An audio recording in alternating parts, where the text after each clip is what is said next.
Good morning, everybody. Welcome back to another episode of Tight Splice Charters. Captain Cody Davis here with you guys again, as always, and got another video for you guys today. It's going to, if we end up catching them, going to turn into a very similar video to the last video you guys saw me post, in that we are going back to literally the same school of fish.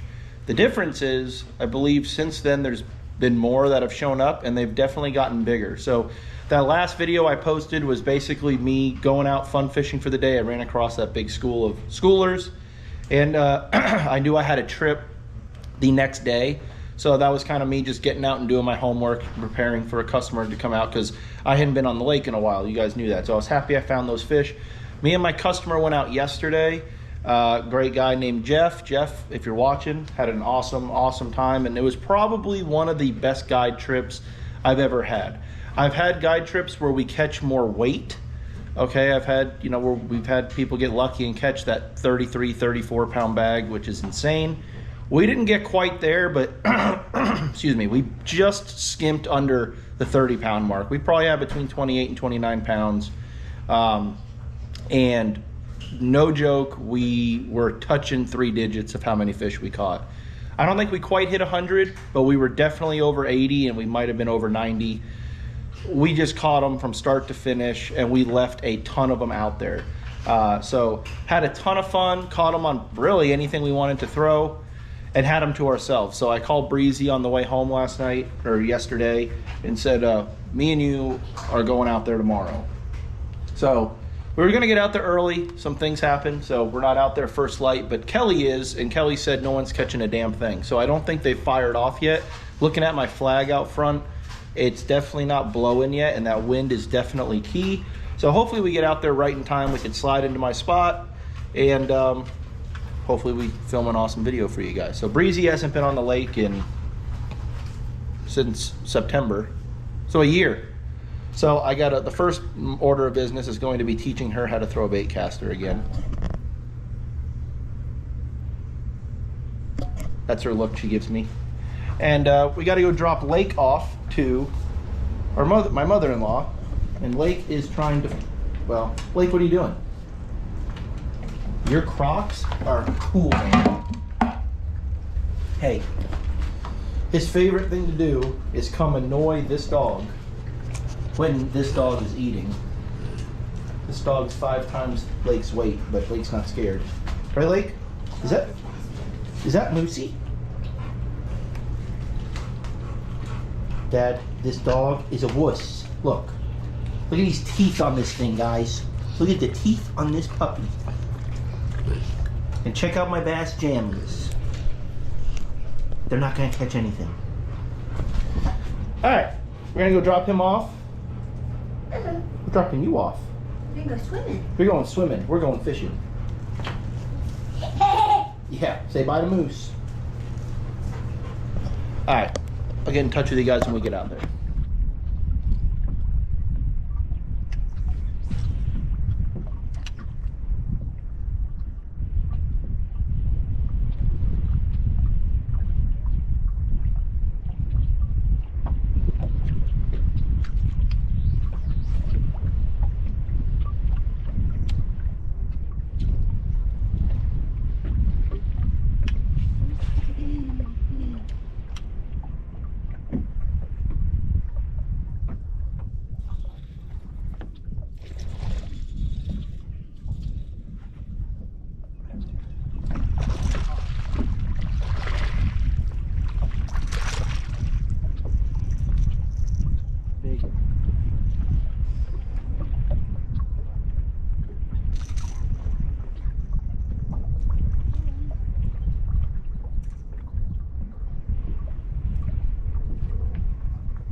First blood.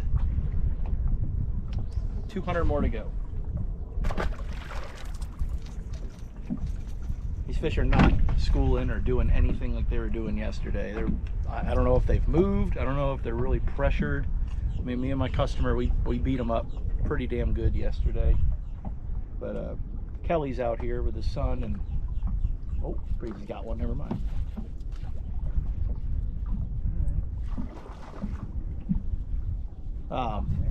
They're definitely not doing what they were doing yesterday, and makes you wonder if they moved, if the bait moved. Is it a big one? I don't know.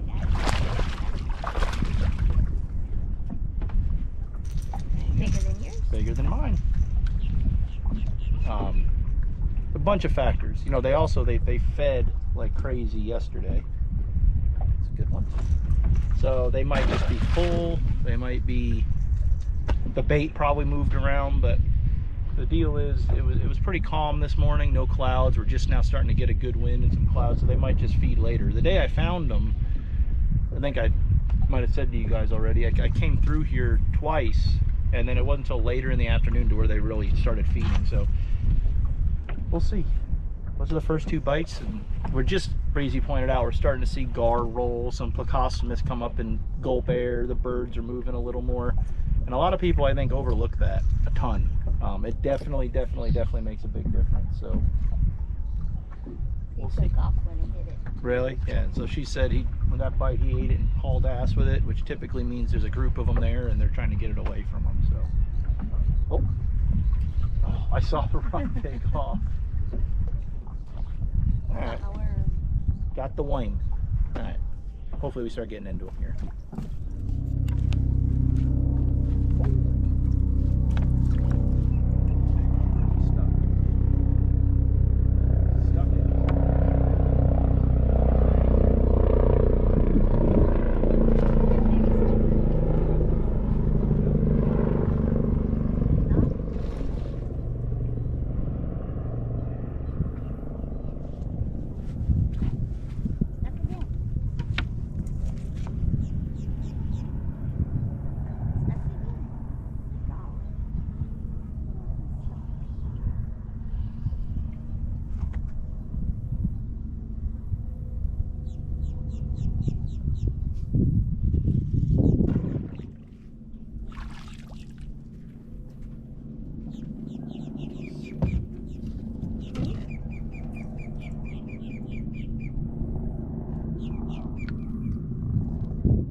Of course, they smack the top water when there's a boat creeping in on us, but we done got one.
fish though. You see that?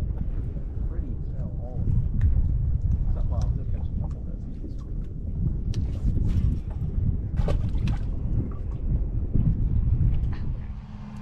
All right, you guys, well, that really did not go as planned. The fishing was not nearly as good as we thought it was going to be, but that's fishing.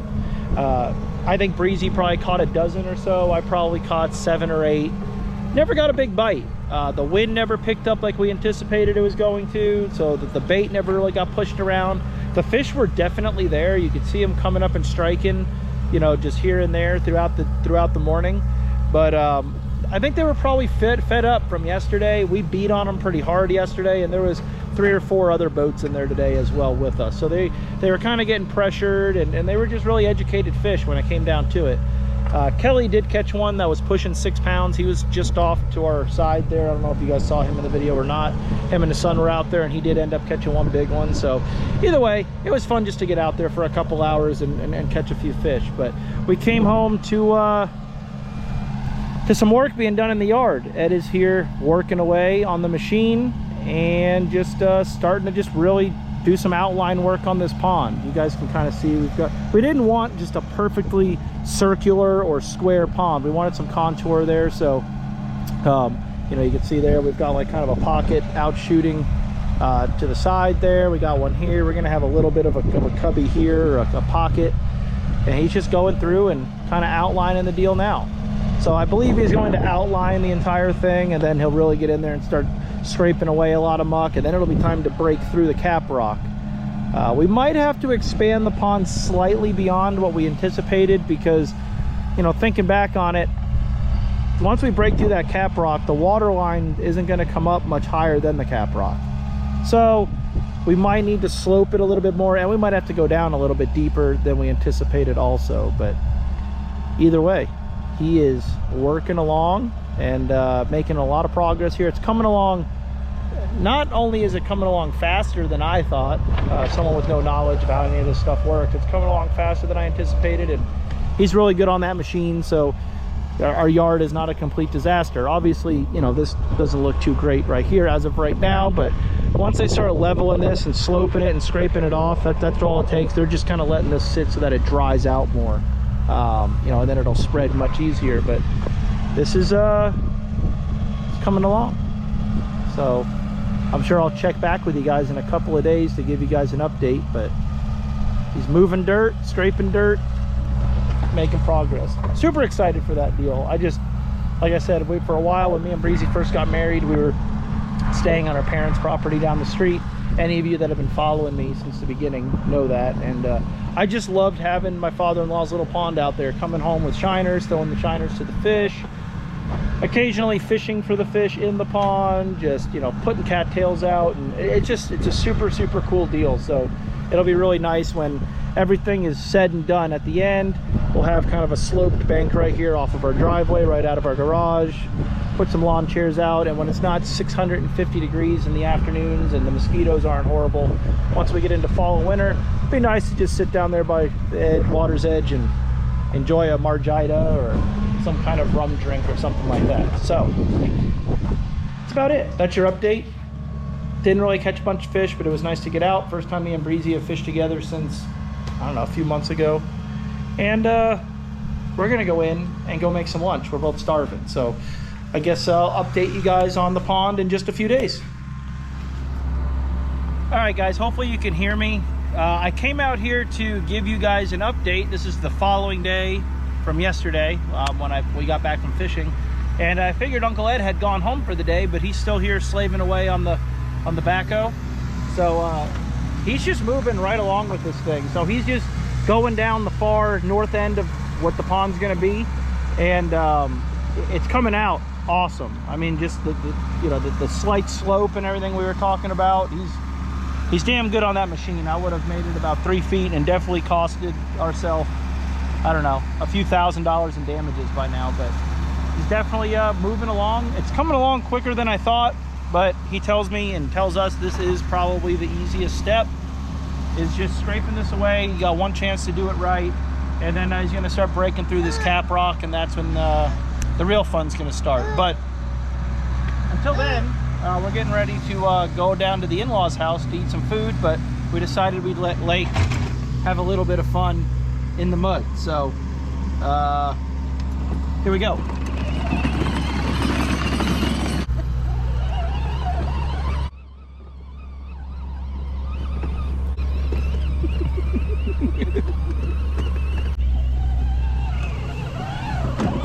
Oh, get it, man! Well, that didn't last very long. He usually loves the little remote control Jeep, but he was not in the mood today. Instead, he wants to play on the telehandler instead. No, you can't drive that one yet. Soon. I know. That one's a lot bigger. Come on, you want to go see Uncle Ed? Come on. Is it dirt? What is that? Come here. Come here. Dirt.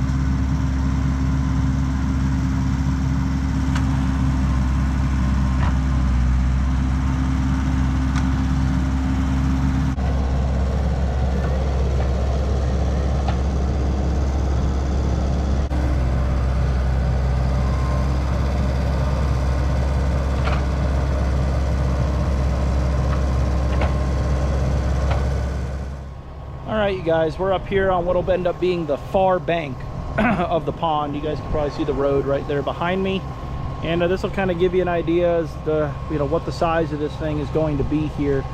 He's still got to do this far corner here. I don't know if you guys can see those orange flags on the camera or not, but it's going to be fairly good size. But at this rate, if he's able to dig tomorrow, he'll have this thing outlined probably by tomorrow afternoon. He's doing just an awesome job at just this gradual slope here. That is, I know I keep saying that, but it's so key, because I used to mow when we were staying at my in-laws house when we first got married on their property. I used to mow the lawn, and taking that riding mower to the edge of a steep bank right alongside a pond is very eerie. So like I said, that's one of the crucial things we wanted to do here, and Ed's knocking it out of the park. He is doing an awesome job on this. Again, I said in the last video, I'm an idiot when it comes to big machinery talk or anything. It's crazy to watch him. Just looks like he's doing it with his hands. It comes out so clean, but scraping away with that machine. And what I'm guessing, I really don't know, but I'm guessing around right here in this line where I'm standing is probably where the water line is going to end up being. He's probably hitting Cap Rock. It might even be a little bit a little bit further up like this, but he went ahead and made some contour to it, so it wasn't just a perfect pond. That was one of the only things that we called for, is we just didn't want it to be symmetrical. We didn't want a perfect circle or a perfect square or rectangle. We wanted some contrast and some character to it, and it's coming out awesome. So we got that, and we're thinking on this end here, the far end, that's where we're probably going to have a really thick cattail line, and we want to probably end up planting some cypress trees. Like I said, it'll just look good from the house, and also it'll just kind of block the road, or block the view of the road, and block people from the road from seeing the pond also. But it's coming out pretty awesome. It's coming along a lot quicker than we thought, I believe. But so he's just kind of leaving this little bit of muck here, and once he gets this thing outlined, then it's going to be breaking through that top layer and then getting that good material out. But it's really cool to see it coming together, and really cool to see being able to see the outline. We were wondering, is it going to be too big? Is it going to end up being small? We wish we would have went a little bigger, but looking at this here, I think it's going to come out the absolute perfect size. So really awesome. But like I said, came out here to kind of do a little bit of a status post here, but Ed's still here working. We're getting ready to leave him, because we're gonna go. Are we gonna go to Mimi and Bobo's and go eat dinner?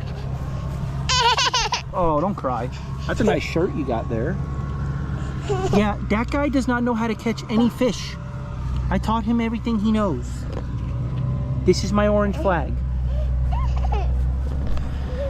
All right, well, that's probably gonna wrap it up for this. We're gonna get Lake out of the dirt before he gets eaten alive by red ants and mosquitoes, and we're gonna go eat dinner. So I appreciate you guys watching. Let me know what you guys think of the pond. Let me know if you guys have any ideas, anything you'd like to see, whatever, leave it in the comments below. But I'm hungry, so we're going to dinner. I will see you guys on the next one.